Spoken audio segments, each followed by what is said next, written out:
Mayor ছিলেন এজাজ সাহেব। উনি খুব সুন্দর সুন্দর কথা বলেন। উনি যেই জায়গাগুলোয় যেতেন সেখানে সাংবাদিকদের ভিড় থাকতো, কিন্তু এই লেকে বারবার অনুরোধ করার পরও তারা একবার আসেও নাই। আমি মনে করি পুরো 18 আসন নয়, শুধু উত্তরাতেই লক্ষ লক্ষ লোক এখানে বসবাস করে। বিনোদনের জন্য যেটা বোঝায়, শুধুমাত্র সেক্টরগুলোতে কিছু পার্ক আছে, সেখানে পার্কের পাশে ছোট ছোট করে বিনোদনের বসার জায়গা। কিন্তু যেভাবে আমাদের ঢাকা শহরের যেমন মগবাজারের পাশে, আমপুরার পাশে যেমন হাতিঝিল বিকালে দেখা যায়, সেখানে হাজার হাজার মানুষ উপভোগ করে, তাদের সন্তানদের নিয়ে তারা সেখানে ঘুরে বেড়ায়। কিন্তু আমাদের এই উত্তরার মাঝে বেশ কয়েকটা লেক আছে এবং খুব বড় বড় লেক।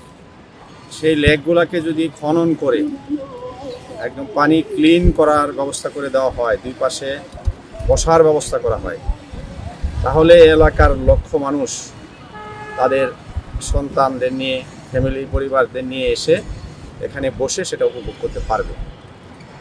কিন্তু আমরা গত বছর সেপ্টেম্বর মাসে বিএনপির প্রতিষ্ঠাবার্ষিকী উপলক্ষে বিএনপির ওই সময়ের সংগ্রামী ভারপ্রাপ্ত চেয়ারম্যান যিনি ছিলেন আমাদের তারেক রহমান, বর্তমানে বাংলাদেশ জাতীয়তাবাদী দলের চেয়ারম্যান, বাংলাদেশের নবনির্বাচিত প্রধানমন্ত্রী, উনি এই ডোবা নালা খাল এটার পরিকল্পনা পূর্বেই নিয়েছিলেন। এখানে এসে বিএনপির মহাসচিব মির্জা ফখরুল ইসলাম আলমগীর সাহেব এবং মহানগর আহ্বায়ক বর্তমান ক্রীড়ামন্ত্রী আমিনুল হক সাহেব এবং আজকে মহানগরের সদস্য সচিব এখানে মোস্তফা জামান এবং SM জাহাঙ্গীর নবনির্বাচিত MP সহ আমরা সবাই ছিলাম।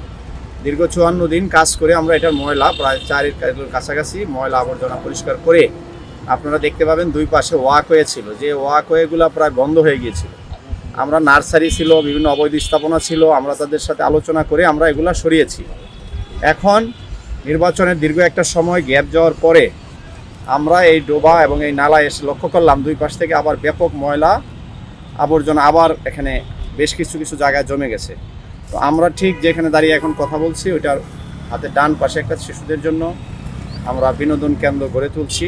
প্রায় কাজ শেষ পর্যায়ে, কিছু কাজ বাকি, এবং এই পরিষ্কারগুলো আবার আমরা করে আমরা এটা প্রাথমিকভাবে এটার আমরা উদ্বোধন করব ইনশাল্লাহ। পাশাপাশি দুই ধারে আমরা সৌন্দর্য বর্ধনের, মানুষকে বসার জন্য বসার জায়গাগুলো বানাচ্ছি, গাছ লাগাবো। কিন্তু এটা একটা প্রকল্প আকারে যাতে এটা হয়, সরকারের কাছে আপনাদের মাধ্যমে অনুরোধ করব, আপনারা তুলে ধরবেন। সাংবাদিকরাই জাতির বিবেক এবং জাতির যে সকল ভালো কাজ এবং সাথে সাথে মন্দ কাজগুলো সাংবাদিকরাই মানুষের সামনে, জাতির সামনে সেটা তুলে ধরে। আমি দলীয়ভাবে সিটি কর্পোরেশন উত্তরা জোন অফিসের সামনে গত 4 মাস আগে একটা বড় মানববন্ধন করেছি। সেখানে আপনারা মনে হয় ছিলেন, হাজার হাজার সাধারণ জনগণ ছিল। তারা আশ্বস্ত করেছিলেন, তখন মেয়র ছিলেন এজাজ সাহেব। উনি খুব সুন্দর সুন্দর কথা বলেন। উনি যেই জায়গাগুলোয় যেতেন সেখানে সাংবাদিকদের ভিড় থাকতো, কিন্তু এই লেকে বারবার অনুরোধ করার পরও তারা একবার আসেও নাই।